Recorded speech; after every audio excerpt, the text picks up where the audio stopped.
British పాలన భయంకరంగా మన దేశాన్ని దోచుకున్న విషయం మీ అందరికీ తెలుసు. ఎంత దోచుకున్నారంటే అత్యంత ధనిక రాష్ట్రం, ధనిక దేశం ఇండియా 1700వ సెంచరీ వరకు కూడా ప్రపంచంలోనే అత్యధిక ధనిక దేశం ఉండే. బ్రిటిషర్లు వచ్చి ఎంత దోచుకున్నారంటే ఒక బీద దేశం అయిపోయింది. మన భారతదేశం ఒక బీద దేశం అయిపోయింది. ఎక్కడో టాప్లో ఉండాల్సిన దేశం చివరి స్టేజ్కి వచ్చింది. అంత దోచుకున్నారు బ్రిటిష్ వాళ్ళు. ఆ రోజు కాంగ్రెస్ పార్టీ అని చెప్పి మొదలుపెట్టి గాంధీజీ గారు, మహాత్మా గాంధీ గారు స్వాతంత్ర పోరాటం చేసి ఆ తరుణంలోనే ఒక పెద్ద మాట అన్నారు గాంధీ గారు. స్వాతంత్రం వచ్చిన తర్వాత ఈ కాంగ్రెస్ పార్టీ అనే పార్టీని తీసేయాలి, ఎందుకంటే కేవలం స్వాతంత్ర ఉద్యమం కోసం ఈ పార్టీ ఉండాలి, తర్వాత కాంగ్రెస్ పార్టీ ఉండకూడదని చెప్పేసి. వారికి ఆ రోజే ముందు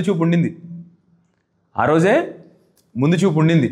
ఎందుకంటే కాంగ్రెస్ పార్టీ కానీ కొనసాగితే ఆ పార్టీ ఏం చేస్తుందంటే దేశాన్ని మొత్తం దోచుకు తింటుంది అని ముందు చూపు ఉండే కాబట్టి ఆ రోజే మహాత్మా గాంధీ గారు ఈ కాంగ్రెస్ పార్టీ స్వాతంత్రం వచ్చిన తర్వాత ఈ పార్టీ అక్కడికి లేదు, పార్టీని మనం తీసేయాలని చెప్పేసి ఆ రోజు చెప్పారు. మనకు స్వాతంత్రం వచ్చి ఇన్నేళ్ళైంది, ఇప్పటికి దగ్గర 78 ఏళ్ళైంది. ఇప్పటి వరకు మేము చిన్నప్పటి నుంచి వింటా ఉన్నాం ఏంటంటే కాంగ్రెస్ అంటే స్కామ్గ్రెస్. స్కాములకు పెట్టిన నా పార్టీ పేరు ఏదన్నా ఉంది అంటే కాంగ్రెస్ పార్టీ. దేశాన్ని గత స్వాతంత్రం వచ్చిన నుంచి అంతకుముందు బ్రిటిష్ వాళ్ళు దోచుకుంటే దేశంలో స్వాతంత్రం వచ్చిన తర్వాత ఈ కాంగ్రెస్ పార్టీ దోచుకుంటూనే ఉన్నది. చిన్నప్పటి నుంచి బోఫర్ స్కామ్లు, ఫర్టిలైజర్ స్కాముల మీద స్కాములు ఏమైనా విన్నామంటే కాంగ్రెస్ పార్టీ. అలాంటి కాంగ్రెస్ పార్టీ ఇవాళ 2 ఏళ్ళ ముందు రాష్ట్రంలో అధికారంలోకి వచ్చింది. మళ్ళీ తెలంగాణ వచ్చిన తర్వాత ఇన్నేళ్ళు తెలంగాణని కాకుండా చేసిన పార్టీ ఫైనల్లీ తెలంగాణ వచ్చినాక 10 ఏళ్ళ తర్వాత ఇవాళ అధికారంలోకి వచ్చింది కాంగ్రెస్ పార్టీ. 2 ఏళ్ళు కాంగ్రెస్ పార్టీ ఏం చేసిందంటే రోజు పొద్దున మీడియాని, ప్రజల్ని డిస్ట్రాక్షన్. పొద్దున లేవగానే కేసీఆర్ గారిని తిట్టాలి, కాళేశ్వరం అనాలి, ఫోన్ ట్యాపింగ్ అనాలి, లేకపోతే ఫార్ములా ఈ స్కామ్ అనాలి అనుకుంటూ ప్రజల మైండ్ని డిస్ట్రాక్షన్ చేసుకుంటూ కింద ఏం చేస్తూ ఉన్నారు అంటే రియల్ ఎస్టేట్ బ్రోకర్ ఒకతను ముఖ్యమంత్రి అండి రాష్ట్రానికి. ఏం చేస్తూ ఉన్నాడంటే రోజు మన తెలంగాణ రాష్ట్రంలో ఉన్న భూముల్ని అమ్ముకుంటా ఉన్నాడు. ఎన్ని భూములు అమ్మినాడంటే అమ్మనికి పెట్టినాడంటే మీ అందరికి తెలుసు. మొన్నటి వరకు కంచగచ్చిబౌలిలో హైదరాబాద్ సెంట్రల్ యూనివర్సిటీ 400 ఎకరాలు అంటే అక్కడ ఎకరం భూమి దగ్గర 100 కోట్ల రూపాయలు ఉంటుంది. మొన్న హెచ్యు అంటే మీకు తెలుసు కదా, హైటెక్ సిటీ, దాని పక్కనే గచ్చిబౌలిలో మెయిన్ పక్కనే అక్కడ ఎకరం భూమి దగ్గర 100 కోట్లు పైబడి ఉంటుంది. అంటే అదొక 40,000 కోట్ల స్కామ్. ఆ తర్వాత రాష్ట్రంలో ఉన్న యువకులందరికీ ఉద్యోగాలు రావాలి, మంచి ఉద్యోగాలు రావాలి అని చెప్పి ఫార్మా సిటీ అని పెద్ద ఇండస్ట్రియల్ పార్క్ 14,000 ఎకరాలలో దేశంలోనే అతిపెద్ద ఫార్మా పార్క్ హైదరాబాద్ బయట ఆ రోజు కేసీఆర్ గారి ప్రభుత్వంలో కేటీఆర్ గారు ఇండస్ట్రియల్ మంత్రి గారు కలిసి ప్లాన్ చేసుకొని 14,000 ఎకరాలు ఎక్వైర్ చేసి అక్కడ పెడితే దాన్ని వాళ్ళ ఫ్యూచర్ సిటీ అని చెప్పి ఆ 14,000 ఎకరాలని అమ్ముకుంటా ఉన్నాడు. మొన్న మీరందరూ చూసినారు, హైదరాబాద్లో ఎల్ఎన్టీ సంస్థ నడిపిస్తూ ఉన్న మెట్రోని 11,000 కోట్ల అప్పున్న మెట్రో లైన్ని ప్రభుత్వం అధీనంలో తీసుకున్నాడు. అంటే ఆ 11,000 కోట్ల భారం కూడా ప్రజల మీద పడతా ఉంది. ఎందుకు తీసుకున్నాడు తెలుసా 11,000 కోట్ల భారం? మెట్రోకి 280 ఎకరాల సిటీ మధ్యలో జాగుంది. ఏది? హైదరాబాద్ మెట్రోకి 280 ఎకరాల సిటీ మధ్యలో, హైదరాబాద్ మధ్యలో, ఎందుకంటే మెట్రో అంతా పోయేది హైదరాబాద్ మధ్యలో పోతుంది కదా, 280 ఎకరాలు ఆ మెట్రో కోసము అలాట్ చేసిన ల్యాండ్ అంతా ఉంది. 11,000 కోట్లు ప్రజల మీద భారం పడ్డా, రాష్ట్ర ఖజానాకు లోటైనా, కేవలం ఒక రియల్ ఎస్టేట్ నాయకుడు రాష్ట్రానికి ముఖ్యమంత్రి అయితే ఏమవుద్దంటే ఆ 280 ఎకరాల మీద ఆయన కనుబడ్డది. దానికోసము హైదరాబాద్ మెట్రోని రాష్ట్ర అధీనంలో తీసుకొని 11,000 కోట్ల భారం ప్రజల మీద పడేసింది. 400 ఎకరాలు గచ్చిబౌలిలో ఈ 14,000 ఎకరాలు ఫార్మాసిటీవి, ఈ 280 ఎకరాలు మెట్రోవి, ఇవన్నీ అయిపోయినాక ఇప్పుడు మీరు చరిత్రలో కనీవిని ఎరగని 5 లక్షల కోట్ల స్కామ్. అంటే మీరు నిజంగా చెప్తున్నాను, మీరు వినుండరు. కాంగ్రెస్ పార్టీ వాళ్ళు వీళ్ళ తాతలు వీళ్ళ ముత్తాతలు కాంగ్రెస్ తాతలు అందరూ చాలా స్కాములు చేసినా రేవంత్ రెడ్డికి మాత్రం ఒక స్టేజ్కి వెళ్ళిపోయినాడు. అంటే 6,000 గజం చొప్పున మీకు ఇచ్చేస్తా ల్యాండ్, మీరు తీసుకోండి. ఎవరిని? ఆ ల్యాండ్ అంతకుముందు ఆల్రెడీ గవర్నమెంట్ వాళ్ళకు 5,000 10,000 ఎకరం ఇచ్చింది అప్పట్లో, 30,000 క్రితం 40,000 క్రితం.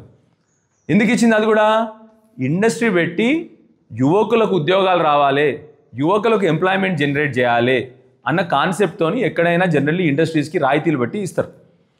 5,000 10,000 ఎకరం దొరికిన వాళ్ళకి ఇవాళ రేవంత్ రెడ్డి మళ్ళీ ఆ భూములను మీరు తీసుకోండి, ఇండస్ట్రీ తీసేసి ఆ భూములు తీసుకొని మీరు రియల్ ఎస్టేట్ చేసుకోండి. అక్కడ ఎకరం ధరనేమో 50-60 కోట్లు మినిమం పలుకుతుంది. ఈయననేమో 6,000 గజంకి చొప్పున నేను ఇచ్చేస్తాను, మీరు తీసేసుకోండి అని చెప్పి ఫిక్స్ చేసింది. మీకు అర్థమైంది కదా? ఇప్పుడు అదే మన ప్రభుత్వం ఉన్నప్పుడు కోర్టు ఆర్డర్ ఇస్తే మనం ఏం చేసినాం తెలుసా? ఫస్ట్ సరే మీరు ఇండస్ట్రీ తీస్తారా, ఇంకొక ఇండస్ట్రీ రావాలి. ఎట్లాంటి ఇండస్ట్రీ రావాలి? గ్రీన్ జోన్, అంటే ఐటీ ఇండస్ట్రీ. దాంట్లో పొల్యూషన్ ఉండదు కదా, పొల్యూషన్ ఉండదు. సగం ఈ ఐటీ ఇండస్ట్రీ పెట్టుకోండి, సగము అంటే ఎకరంలో సగం ఐటీ ఇండస్ట్రీ పెట్టాలి, మిగతా సగం మీ ఇష్టం వచ్చింది చేసుకోండి అని మనం పర్మిషన్ ఇచ్చినాం. అప్పుడు అది కూడా ఎంత? ఎస్ఆర్ఓ మీద 200% ప్లస్. మీకు అర్థమైందా? ఎస్ఆర్ఓ మీద 200% కట్టాలి. అంటే మీకు అప్పుడు చీప్గా దొరికిన ల్యాండ్స్ మీరు ఎస్ఆర్ఓ ఎక్కువ కట్టాలి, మీరు ఉన్న ల్యాండ్ వాల్యూ మీద ఎక్కువ కట్టాలి, కట్టి కూడా మళ్ళీ 50% మా ఐటీ ఉద్యోగాలు రావాలి మా పిల్లలకు, అక్కడ ఐటీ స్పేస్ కట్టాలి మీరు తప్పకుండా. ఎందుకంటే అది ఇండస్ట్రీ కోసం ఇచ్చింది కదా, ఎంప్లాయ్మెంట్ జనరేషన్ కోసం ఇచ్చిన ల్యాండ్స్. గవర్నమెంట్ మన ఆస్తి, అది ఎవరిది కాదు, ప్రజల ఆస్తిని వాళ్ళకి ఇచ్చిండ్రు. అది ఎందుకు? ఎంప్లాయ్మెంట్ జనరేట్ చేయడానికి ఇచ్చిండ్రు. మేము ఇక ఆ రోజు మీకు తక్కువ ధరకి ఇచ్చినాము, అందుకొరకు ఇప్పుడు మీరు ఎస్ఆర్ఓ వాల్యూ ఎక్కువ కట్టుండ్రి. ఎస్ఆర్ఓ వాల్యూ ఎక్కువ కట్టి 200% కట్టి దానికి తోడు మా పిల్లలకు ఉద్యోగాలు ఇవ్వాలి, ఐటీ స్పేస్ కూడా కట్టాలి శాతం అని చెప్పి బ్రహ్మాండంగా అరెస్ట్ చేసినాం. ఇవాళ అదే రేవంత్ రెడ్డి గారు ఇప్పుడు మీకు చెప్పిన ఉదాహరణకు ఒకటి చెప్పిన, ఉప్పల్లి 18,000 కేవలం 30% కట్టండి, అంటే 6,000కే కట్టండి గజము. 6,000 గజం కట్టేసి నీ ఇష్టం వచ్చింది కట్టుకో. ఆడ నువ్వు అపార్ట్మెంట్స్ కట్టుకో, సినిమా థియేటర్ కడతావు, ఏం చేసుకో అని చెప్పేసి పర్మిషన్ ఇచ్చేస్తూ ఉన్నారు. అంటే మీకు అర్థమైందా? మనమేమో 18,000 54,000 కట్టమని చెప్పి మనం అంటే, ఈయన 18,000 6,000 కడతా ఉండంటే ఎంత తేడా వచ్చింది అర్థమైందా మీకు? ఇప్పుడు సింపుల్గా కొన్ని లక్షల కోట్లు, 10,000 ఎకరాలు అంటే 50 కోట్లు వేసుకుని యాక్చువల్లీ ఉప్పల్లో ఇంకెక్కుంటుంది, 50 కోట్లు ఎక్కువ దొరకదు మీకు. యాక్చువల్లీ నేను తక్కువలో చెప్తున్నా 5 లక్షల కోట్లు స్కామ్. ఎవరు సొమ్ము ఇదంతా? 5 లక్షల కోట్లు అంటే మా అవ్వల తాతలకు అందరికి పెన్షన్లు ఇచ్చుకోవచ్చు. నువ్వు ఇచ్చే 2,000 కాదు, 4,000 కాదు, 6,000 కూడా ఇవ్వచ్చు మా అవ్వ తాతలకు. మహిళలందరికీ 2,500 ఇవ్వచ్చు. అంత సొమ్ము కాజేయడానికి వల్ల రేవంత్ రెడ్డి గారు ప్లాన్ చేసినారు. అది కూడా ఎట్లా? దీని గురించి ఇప్పటివరకు ఇక్కడ చర్చ లేదు. సడన్గా ఒకరోజు జియో వచ్చేస్తుంది. జియో కాపీ చూడండి, మీ అందరికి ఇచ్చిన జియో కాపీ చూడండి. వెంటనే వారం లోపల అప్లికేషన్ అయిపోవాలంట, వెంటనే 2 నెలల లోపల మొత్తం మీరు ఏం కావాల్సి చేసుకోండి, 2 నెలల లోపల మొత్తం. దీని వెనకాల ఏం జరుగుంటుందో మీరు ఒక్కసారి ఆలోచన చేయండి. ఇంత పెద్ద స్కామ్ మన చరిత్రలో మన తెలంగాణ కానీ చెప్పేది దేశ చరిత్రలో ఇప్పుడు జరగలే. సింపుల్గా మీకు ఇప్పుడు అర్థమయ్యేటట్టు అన్నీ చెప్పినా నేను. దయచేసి మా ప్రెస్ మిత్రులను కూడా కోరుతా ఉన్నాను, దీని మీద మీరు కాన్సన్ట్రేట్ చేయండి. ఎందుకంటే ఈ 5 లక్షల కోట్లు వాళ్ళది వీళ్ళది కాదు. 5 లక్షల కోట్లు అంటే మన పిల్లల ఆస్తి, మన పిల్లలకు మిగిలిన ఆస్తి. అన్ని భూములు అమ్ముతా ఉన్నాడు. ఫార్మాసిటీనేమో ఫ్యూచర్ సిటీలో అమ్ముతా ఉన్నాడు. ఫార్మాసిటీ లేదా, అక్కడ ఎంప్లాయ్మెంట్ జనరేషన్ లేదు. ఇక్కడ ఉన్న ఇండస్ట్రీస్ ఎంప్లాయ్మెంట్ జనరేషన్ లేదు. ఇండస్ట్రీస్ అన్ని బంద్ చేసి వాళ్ళకి రియల్ ఎస్టేట్ చేసుకోమంటా ఉన్నాడు. అక్కడ ఎంప్లాయ్మెంట్ జనరేషన్ లేదు. మన రాష్ట్ర ఖజానాకు రావాల్సిన సొమ్ముని దోచుకుంటా ఉన్నాడు. ఎంప్లాయ్మెంట్ లేదు, రాష్ట్ర ఖజానాకు రావాల్సిన సొమ్ము లేదు, రాష్ట్రానికి రావాల్సిన ఆదాయము లేదు. ఈ 30% విత్ పర్మిషన్స్ మీకు ఇంకా అర్థమైంది. ఇప్పుడు మనము ఎక్కడైనా మనం రిజిస్ట్రేషన్ కట్టినాక మళ్ళీ ఏం చేస్తాం మనము మున్సిపాలిటీ పర్మిషన్కి కడతాము, ల్యాండ్ కన్వర్షన్కి పర్మిషన్ కడతాము, అన్నీ ఉన్నాయి కదా. దీంట్లో అట్లాంటి ఏమీ లేవు. ఈ 30%లోనే అంటే నిజానికి చెప్పాలంటే ఆయన 30% కూడా తీసుకుంటాడు, 0% తీసుకొని ఇచ్చేస్తున్నాడు ఫ్రీగా. ఎందుకంటే పర్మిషన్ కూడా దీంట్లోనే, ఆల్ పర్మిషన్స్ గివెన్. ఆ రోజు మనం తెలంగాణ వచ్చిన తర్వాత ఇండస్ట్రీస్ రావాలని చెప్పేసి కేసీఆర్ గారు టీఎస్ఐ పాస్ అని పెట్టి, టీఎస్ఐ పాస్ అంటే ఏంటంటే 15 రోజుల్లో నువ్వు అప్లికేషన్ పెట్టుకుంటే ఇండస్ట్రీకి 15 రోజుల్లో నీకు పర్మిషన్ వస్తుంది. నువ్వు పర్మిషన్ రాకపోయినా 16 రోజులు నువ్వు ఇండస్ట్రీ పెట్టవచ్చు. ఎందుకు చేసినావు అది?